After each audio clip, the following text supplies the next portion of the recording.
ProPublica recently released a massive report as part of their ongoing investigations into January 6th, and they were able to get their hands on text messages from Donald Trump Jr.'s girlfriend, Kimberly Guilfoyle. And according to messages that Gilfoyle sent to people within the White House, allies and associates of those people as well, specifically one of them was Katrina Pearson, she was boasting about the fact that she raised $3 million for the January 6th Stop the Steal rally that preceded the Capitol Riot that day. And she sent these text messages on January 4th, 2 days before the Capitol Riot, bragging about raising millions for this so-called Stop the Steal rally. Katrina Pearson, the recipient of some of these text messages, has in fact been subpoenaed by the January 6th committee. They're trying to get her to come and testify and turn over documents. An aide to Kimberly Guilfoyle has also, aide or associate, I forget which one, but not much difference between the two, has also been requested by the committee, but Gilfoyle herself has not yet. And that immediately needs to change. Especially now with this new information that we have, Gilfoyle needs to be subpoenaed. She is not protected under executive privilege. You can't even attempt to make that claim because she is not a member of the executive branch, was not a member of the executive branch, wasn't even associated, by virtue of being married to or dating the executive branch. She was dating the executive branch's kid. She has no protections here at all. And if she was involved in setting up this rally, that's something we need to know more about. We can't just say, oh, don't worry, the investigative journalists are going to handle it. Sure, they're doing a bang-up job out there exposing this. But this goes back to what I've been saying. We barely know anything about what has happened.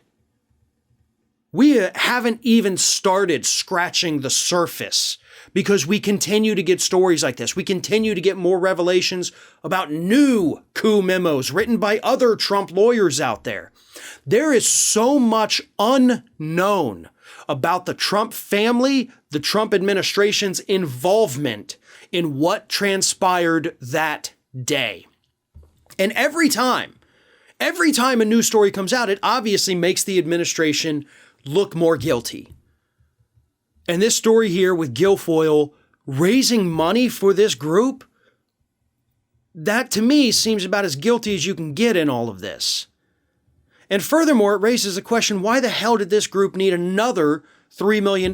Because we have to assume the money that Gilfoyle raised for them, the $3 million, was not all that they had. I mean, how much money did it take to put on this rally? And you need a stage. You got to rent the space. I understand that, but that's not $3 million.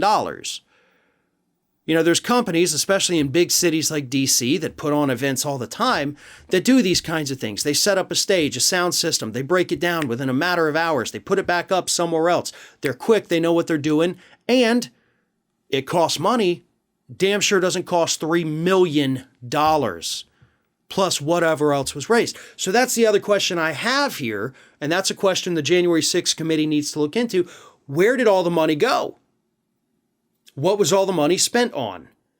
And who all was out there raising money and what were their ties to this administration? In the early days of all of this investigation, I had actually said, I don't think Trump was involved in the planning of any of this. That's changed. And it's changed because we've gotten so much new information about all of this that at this point, it's hard to even think that Trump wasn't involved.